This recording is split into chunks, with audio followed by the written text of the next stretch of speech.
তুই একবার নবাব সিরাজদৌলার কাছে যেতে পারিস? ওকে, কার কাছে? দশনন ঘাবড়ে গেল। কেন, বাংলা, বিহার, উড়িষ্যার নবাব সিরাজদৌলার নাম শুনিসটি? তুই কোথাকার গাধা রে? না না, আমি জানি বই কি হুজুর, বিলক্ষণ জানি। দশরথ মাথা চুলকে বললে, কিন্তু তিনি তো অনেকদিন আগে মারা গেছেন। আমি কি করে তার কাছে মানে? মারা গেছে? নবাব সিরাজদৌলা সে গিরে পলাশির যুদ্ধের পরে তিনি আর রাজমহলের দিকে রওনা হলেন। আমাকেও বললেন, মনসবদার জবরদস্ত খা, কোথাও লুকিয়ে থাকো এখন। আমি এর পরে আবার ইংরেজদের সঙ্গে যুদ্ধ করব। তোমায় আমি ডেকে পাঠাবো, ততক্ষণ তুমি সুন্দরবনে প্রাসাদে গিয়ে লুকিয়ে থাকো। সেই থেকে আমি আছি এখানে। নমস্কার বন্ধুরা, আজকে আপনাদের জন্য নিয়ে এসেছি এক জমজমাট হাসির গল্প, দশানন চরিত। দশানন মানে আমরা সাধারণত রাবণ বুঝি, কিন্তু এই গল্পে দশানন কোনো রাক্ষস নয়। দশানন হলো এক ওস্তাদ চোর। হ্যাঁ, ঠিকই শুনেছেন, এক চোরের নাম। দশানন চোরের কীর্তিকলাপ আর টেনিদা ও তাদের দলের মজার অভিযান জানতে হলে শুনতে হবে পুরো গল্পটা। টান টান উত্তেজনা আর হাসি, এই দুই মিলিয়ে আজকের গল্প। তাই আর দেরি না করে আসুন আজকের নিবেদন, নারায়ণ গঙ্গোপাধ্যায়ের লেখা দশানন চরিত।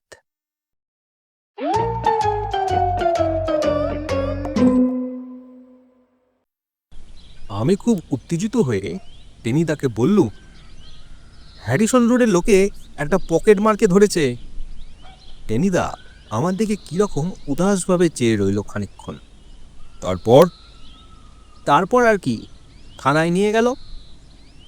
লোকে পিটতে চেষ্টা করেনি? করেনি আবার, ভাগ্যিস একজন পুলিশ এসে পড়েছিল। সে হাত জোর করে বললে, দাদারা, মেরে আর কি করবেন? মার খেয়ে খেয়ে এদের তো গায়ের চামড়া গন্ডারের মতো পুরু হয়ে গেছে। অনর্থক আপনাদের হাত ব্যথা হয়ে যাবে, তার চাইতে ছেড়ে দিন। এ মাঝখানে জেলখানায় কাটিয়ে আসুন, ততদিন আপনাদের পকেটগুলো নিরাপদে থাকবে। বেশ হয়েছে বলে টেনিদা গম্ভীর হয়ে গেল। তারপর মস্ত একটা ঠোঙা থেকে এক মনে কুরকুর করে ডালমুট খেতে লাগলো। আমি ওর পাশে বসে পড়ে বললুম, আমাকে ডালমুট দিলে না? তোকে? টেনিদা উদাস হয়ে ডালমুট খেতে খেতে বললে, না, তোকে দেওয়ার মতো মুড নেই এখন। আমি এখন ভীষণ ভাবুক ভাবুক বোধ করছি। ভাবুক ভাবুক শুনে আমার খুব উৎসাহ হলো। তুমি কবিতা লিখবে বুঝি? টেনিদা বিরক্ত হয়ে বলল, উত্তর কবিতা ওসবের মধ্যে আমি নেই। যারা কবিতা লেখে তারা আবার মরিষ্যি থাকে নাকি? যারা রাস্তায় চলতে গেলেই গাড়ি চাপা পড়তে পড়তে বেঁচে যায়, নেমন্তন্ন বাড়িতে তাদের জুতো চুরি হয়, বৈশাখ মাসের গরমে যখন লোকের প্রাণ আইন হাই করে তখন তারা দৌড় বন্ধ করে পদ্য লেখে, বাদল রানীর নুপুর বাজে তালপিয়ালের বনে। ধুর! আমি আশ্চর্য হয়ে বললুম, পৌষের মাসের দুপুরে বাদল রানীর কবিতা লেখে কেন? টেনিদা মুখটাকে ডিম ভাজার মতো করে বললে, এটাও বুঝতে পারলি না? বৈশাখ মাসে কবিতা লিখে না পাঠালে আষাঢ় মাসে ছাপা হবে কি করে? যা যা, কবিতা লেখার কথা আমাকে আর তুই বলিসনি। যত সব আমি বললুম, তবে তুমিও ওরকম ভাবুক ভাবুক হয়ে গেলে কেন? ওই পকেট মারের কথা শুনে। পকেট মারের কথা শুনে কেউ ভাবুক হয় নাকি আবার? সবাই তো তাকে রে রে করে ঠ্যাঙানোর জন্য দৌড়ে যায়। আমারও যেতে ইচ্ছে করে। এই তো সেদিন হাওড়ার ট্রামে আমার বড় পিসিমশাইয়ের পকেট থেকে। ইউ শাট আপ পেলা! টেনিদা চটে গেল। কুড়বকের মতো সবসময় বক বক করবি না, এই বলে দিচ্ছি তোকে। পঞ্চাননের ঠাকুরদা দশাননের কথা যদি জানতিস তাহলে বুঝতে পারতিস। এক একটা পকেট মারো কি বলে গিয়ে ওই মহাপুরুষ হয়ে যায়। কে পঞ্চানন, কেই বা দশানন? আমি তো তাদের কাউকে চিনি না। দুনিয়া শুদ্ধ সবাইকে তুই চিনিস নাকি? জাপানের বিখ্যাত গাইয়ে তাকানাচিকে চিনিস তুই? আমি বললুম, না তো। লন্ডনের মুরগির দোকানের মিস্টার চিকেনসনের সঙ্গে তোর আলাপ আছে? হুম। ফ্রান্সের সানাইওয়ালা মসিয়ে প্যাকে দেখেছিস কোনোদিন? না, দেখিনি, দেখতেও চাই না কখনো। তাহলে টেনিদা আলু কাবলির মতো গম্ভীর হয়ে বললে, তাহলে পঞ্চাননের ঠাকুরদা দশাননকেই বা তুই চিনবি কি করে? ঢের হয়েছে, আর চিনতে চাই না। তুমি যা বলছিলে বলে যাও। বলতেই তো যাচ্ছিল। টেনিদা আবার কিছুক্ষণ কুড়মুড় করে ডালমুট চিবিয়ে ঠোঙাটা আমার হাতে ধরিয়ে দিয়ে বললে, খা, আমি তোকে ব্যাপারটা বলি ততক্ষণে। আমি ঠোঙাটা হাতে নিয়ে দেখলু খালি। ফেলে দিতে যাচ্ছি, হঠাৎ দেখি একেবারে নিচের দিকে টেনিদা চোখ এড়িয়ে কি করে একটা চিনেবাদামের দানা আটকে আছে।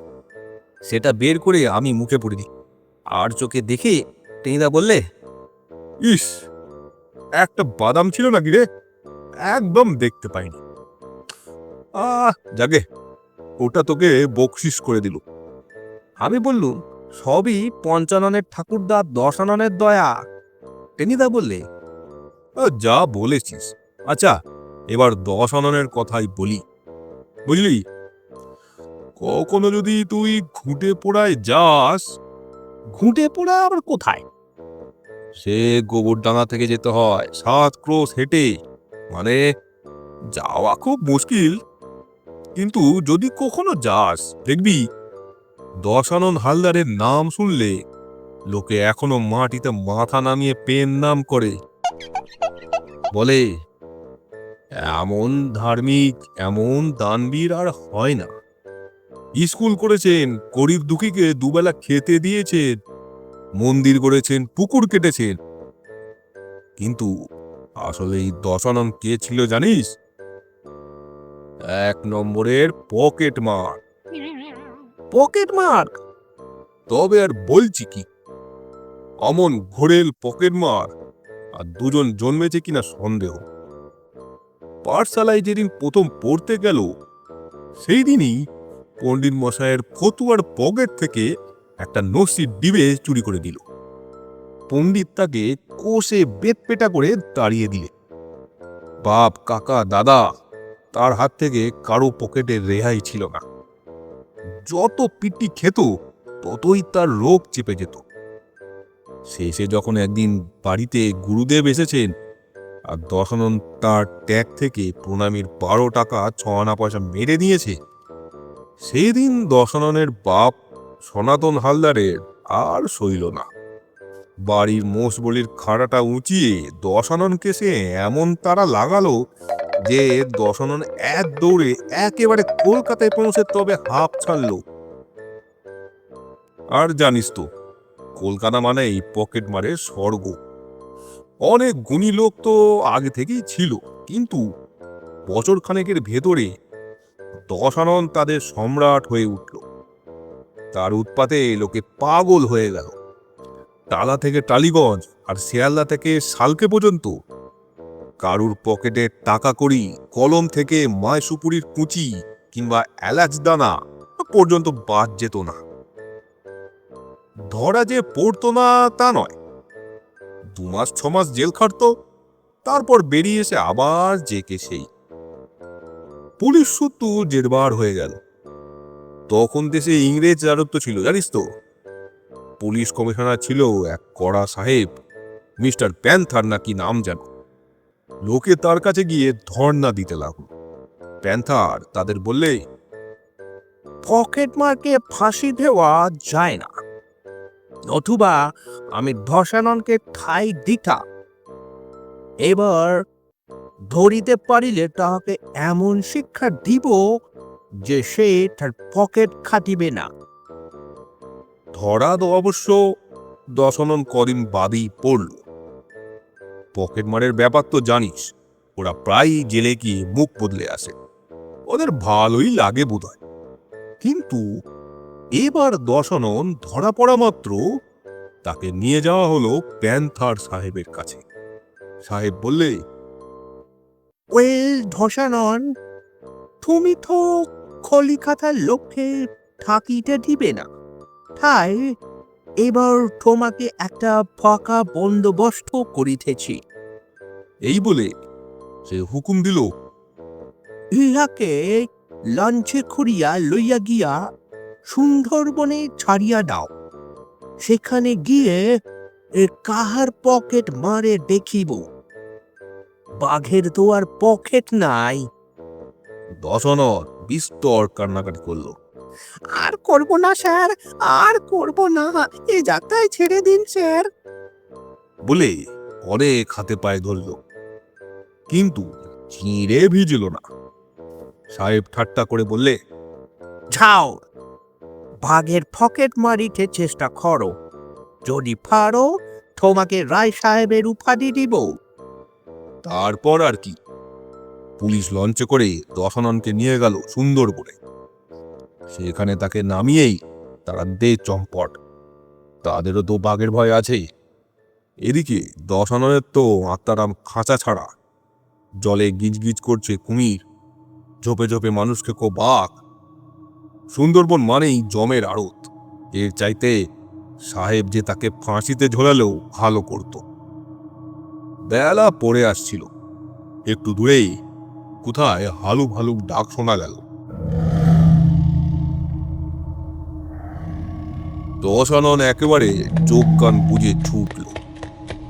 সুন্দরী গাছের শিকড়ে হোঁচট খেয়ে, খোল পাতার ছোপে আচার খেয়ে দৌড়তে দৌড়তে দেখে সামনে একটা মস্ত ভাঙা বাড়ি। আদিকালের পুরনো, ইট কাঠ খসে পড়েছে, তবু অনেকখানি এখনো দাঁড়িয়ে। মরিয়া হয়ে দশানন ঢুকে গেল তারই ভেতরে। হাজার হোক, বাড়ি তো বটে। ভাঙা সিঁড়ি দিয়ে দোতলায় উঠতেই দেখে সামনে একটা মস্ত ঘর। দরজায় তার মাকড়সার জাল, ভেতরে কত জন্মের ধুলো। তবু ঘরটা বেশ আস্ত আছে। একটু সাফসুপ করে নিলে শোয়াও যাবে একপাশে। দেশলাই জেলে সাবধানে সব দেখে নিলে দশানন। না, সাপ খোপ নেই। আর দোতলার ঘর, বাঘও চট করে এখানে উঠে আসবে না। শুধু দশানন ঘরে ঢুকতে ঝটপট করে কতগুলো চামচিকে বেরিয়ে এলো। তা বেরোক, চামচিকেকে তার ভয় নেই। ক্যানিংয়ের বাজার থেকে পুলিশ তাকে এক চাঙারি খাবার দিয়েছিল। মনে দুঃখে তাই খানিকটা খেলো দশানন। বাইরে তখন দারুণ অন্ধকার নেমেছে। ঝিঝি ডাকছে, পোকা ডাকছে, অনেক দূর থেকে বাঘের ডাকও আসছে। জয় মা কালী, জয় মা কালী বলে কাপড় জড়িয়ে ঘরের এক কোনায় শুয়ে পড়লো দশানন। রাতটা তো কাটুক, কাল সকালে যা হয় দেখা যাবে। বাঘের ডাক, ঝিঝির শব্দ, জঙ্গলের পাতায় পাতায় হাওয়ার আওয়াজ, আর মশার কামড়ের ভেতরে ভয় ভাবনায় কখন যে দশানন ঘুমিয়ে পড়েছে জানে না। কতক্ষণ ধরে ঘুমোচ্ছিল তাও জানে না। হঠাৎ একসময় সে চমকে জেগে উঠল। দেখল ভাঙা জানলা দিয়ে ঘরের ভেতরে জ্যোৎস্না পড়েছে, আর সেই জ্যোৎস্নার মাঝখানে দাঁড়িয়ে আছে এক বিরাট পুরুষ। তার পোশাক আশা থিয়েটারের মোগল সেনাপতির মতো। মুখে লম্বা দাড়ি, মাথায় পাগড়ি, আগুনের মতো তার চোখ দুটো দপদপ করে জ্বলছে। দশাননের হাত পা ঠান্ডা হয়ে গেল। বুঝতে বাকি রইল না ওটা ভূত। তাও যে সে ভূত নয়, একেবারে মোগলাই ভূত। ভূত বাজখাই গলায় বললে, এই বেত্তামিজ, তুই কে রে? আমার প্রাসাদে ঢুকেছিস কেন? দশানন একটু সামলেনি। উঠে সামনে এসে একেবারে মাটিতে লুটিয়ে প্রণাম করে বললে, হুজুর মাফ করবেন, আমি কিছুই জানতাম না। সন্ধেবেলায় বাঘের ভয়ে চুটতে চুটতে এখানে আশ্রয় নিয়েছি। দয়া করে রাতটার মতো আমায় থাকতে দিন। ভোরে উঠেই চলে যাব। ভূত খুশি হলো। চাপদারির ফাঁকে হেসে বললে, ঠিক আছে, থেকে যা। তুই যখন আমার আশ্রয় নিয়েছিস তখন তোকে কিছু বললে আমার গুনাহ হবে। কিন্তু তোর বাড়ি কোথায়? আগে উফ, বাংলাদেশে। বেশ বেশ, উঠে দাঁড়া। দশানন উঠে ভূতের সামনে দাঁড়ালো। ভূত খুব মন দিয়ে দেখতে লাগলো তাকে। তারপর বললে, তোর বেশ সাহস টাহস আছে দেখছি। আমার একটা কাজ করতে পারবি? আগে হুকুম করলেই পারি। দশানন খুব বিনীত হয়ে হাত কসলাতে লাগলো। তুই একবার নবাব সিরাজদৌলার কাছে যেতে পারিস? আগে কার কাছে? দশানন ঘাবড়ে গেল। কেন, বাংলা বিহার উড়িষ্যার নবাব সিরাজদৌলার নাম শুনিসটি? ভূত খুব আশ্চর্য হলো। তুই কোথাকার গাধা রে? না না, আমি জানি বই কি হুজুর, বিলক্ষণ জানি। দশানন মাথা চুলকে বললে, কিন্তু তিনি তো অনেকদিন আগে মারা গেছেন। আমি কি করে তার কাছে মানে? মারা গেছে? নবাব সিরাজদৌলা সে কি রে? পলাশির যুদ্ধের পরে তিনি আর রাজমহলের দিকে রওনা হলেন। আমাকেও বললেন, মনসবদার জবরদস্ত খা, তুমি আমার এই সব মণিমুক্তগুলো নিয়ে কোথাও লুকিয়ে থাকো এখন। আমি এর পরে আবার ইংরেজদের সঙ্গে যুদ্ধ করব, তখন তোমাকে দরকার হবে। তোমায় আমি ডেকে পাঠাবো, ততক্ষণ তুমি সুন্দরবনে প্রাসাদে গিয়ে লুকিয়ে থাকো। সেই থেকে আমি আছি এখানে। কবে আমার ইন্তেকাল হয়েছে, কিন্তু নবাবের ডাক শোনবার জন্য আমি বসে আছি। আর আমার দুই জেবে লাখ লাখ টাকার হিরে মতি বয়ে বেড়াচ্ছি, দেখবি? বলেই জবরদস্ত খা তার জেবের পকেট থেকে দুহাত ভর্তি করে মণিমুক্ত বের করলো। চাঁদের আলোয় সেগুলো ঝলমল করতে লাগলো। দেখে চোখ ঠিকরে বেরোলো দশাননের। মাথা ঘুরে যায় আর কি। জবরদস্ত খা সেগুলো আবার পকেটে পুরে বললে, আর তুই বলছিস নবাব বেঁচে নেই? না, ওতেই পারে না। তাহলে নিজেকেই এবার আমায় খুঁজতে যেতে হচ্ছে। দশানন চুপ করে রইল। জবরদস্ত খা বললে, প্রথমে যাই মুর্শিদাবাদে, তারপরে যাব রাজমহল, তারপর মুঙ্গের পর্যন্ত ঘুরে আসব। তুই আজ রাতে আমার প্রাসাদে থাকতে পারিস, কোনো ভয় নেই। মনসবদার জবরদস্ত খান মঞ্জিলে বাঘ ঢুকতে সাহস পাবে না। কিন্তু কাল সকালেই কেটে পড়বি। ফিরে এসে যদি দেখি তুই রয়েছিস, তাহলে তক্ষুনি কিন্তু তোর গর্দান নিয়ে নেব। এই বলে জবরদস্ত খা ধা করে চাঁদের আলোয় মধ্যে মিশে গেল। আর দশানন যা থাকে কপালে বলে তক্ষুনি বেরিয়ে পড়লো ভূতের বাড়ির থেকে। অন্ধকারে খানিক হেঁটে একটা গাছের উঠে রাত কাটালে। সকালে নদীর ধারে গিয়ে দূরে একটা জেলেদের নৌকায় ঝুঁকে পড়ল। বিস্তর ডাকাডাকি করে তাদের নৌকায় উঠে দেশে চলে এলো। আর তারপর দেশে ফিরে অতিথিশালা করল, পুকুর কাটলো, গরিবকে দান ধ্যান করতে লাগলো। মহাপুরুষ হয়ে গেল। আমি বাধা দিয়ে বললুম, বারে টাকা পেল কোথায়? টাকার অভাব কিরে গর্দ? জবরদস্ত খাঁর পকেট মেরে এক থাবা মণিমুক্ত তুলে নিয়েছিল না? আমি খাবি খেলো। ভূতের পকেট কেটে? যে কাটতে পারে ভূতের পকেটই বা সে রেয়াত করবে কেন? টেনিদা হাসলো। হাহা, অমন এক্সপার্ট হাত। কিন্তু ওইতেই তো তার স্বভাব চরিত্র একেবারে বদলে গেল।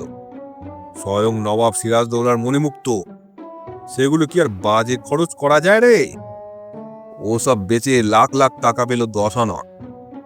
আর তাই দিয়ে পরের উপকার করতে লাগলো। মহাপুরুষ বনে গেল একেবারে। আর ওই ওই প্যান্থার সাহেব? বাঘের পকেট কাটলে রায় সাহেব উপাধি দেবে বলেছিল। ভূতের পকেট কেটেছে জানলে তো মহারাজা টরাজা করে দিত। কিন্তু জানিস তো, ইংরেজ নবাবের শত্রু, শুনলেই কেড়ে নিত ওগুলো। তাই বলছিলাম পেলা, পকেট মারকেও তুচ্ছ করতে নেই, সেও যে কখন কি হয়ে যায়। আমি বললুম, বাজে কথা, সব বানানো। বানানো? টেনিদা দাঁত খিচিয়ে বলে, ইউ পেলা, you get out. Get out আর কি করে হয়? রাস্তার ধারেই তো বসেছিলুম দুজনে। আমি টেনিদার গাঁটটা এড়াবার জন্যে ছাঙা করে পটলডাঙ্গা স্ট্রিটে লাফিয়ে পড়ল।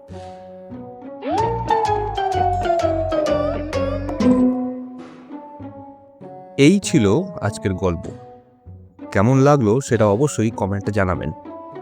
আপনাদের প্রতিটি মতামত আর আপনাদের ভালোবাসা আমাকে আরও নতুন গল্প বলতে অনুপ্রাণিত করে। ভিডিওটি ভালো লেগে থাকলে লাইক দিন এবং শেয়ার করুন আপনাদের বন্ধুদের সঙ্গে। আর অবশ্যই সাবস্ক্রাইব করে পাশে থাকুন। আজ তাহলে আসি।